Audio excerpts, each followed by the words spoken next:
Jackie Walorski. She sits on the House Veterans Affairs Committee, and that committee has been all over this. Congresswoman, what's your reaction to this? Well, this is a copy of the report, Brian, and it's absolutely outrageous.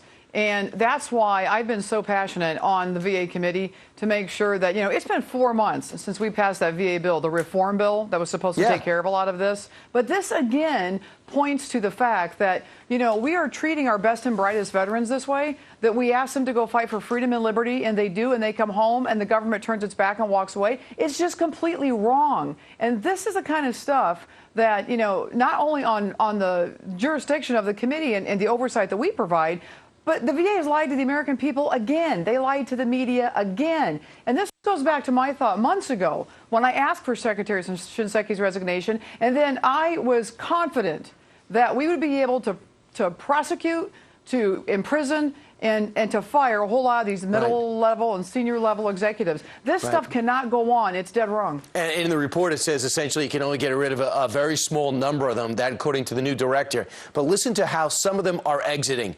Anything but punished. Susan Taylor, for example, former deputy chief of procurement for the VA, helped steer the contract to federal bids and worked to overturn an agency moratorium on the work by the firm and interfered with the investigation.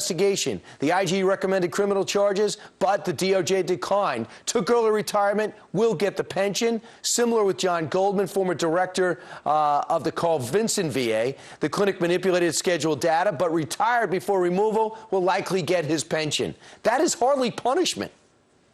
Well, not only is it not punishment, Brian, but, these people have to go. But I don't either want to see them going off. This is wrong to the American people. They should not be pensioned out. They should not be exiting by default. They should be fired, and somebody needs to be imprisoned. Because at this point, what this report just said is that we'll never know how many millions of veterans fell through this gigantic lapse of sanity inside the VA. And that's wrong. We're a week from Christmas. Americans deserve better. Our veterans deserve better. And we are going to get to the bottom of it on this committee. And Congresswoman, with your bill came a whole lot of money, too, to fix something that also had a lot of money. So, again, we're not getting results. There's no retribution, and there's no hell to pay. So what kind of message is it to the next generation of VA leaders and administrators? Congresswoman, have a great... Well, there has to be transparency and accountability in the VA. And whatever it's going to take from the congressional side, I'm going to be there leading the way and making sure that we absolutely get what the American people and our veterans deserve. Congresswoman, thanks so much. Have a great holiday. Thanks, Brian. All right, thank you very much.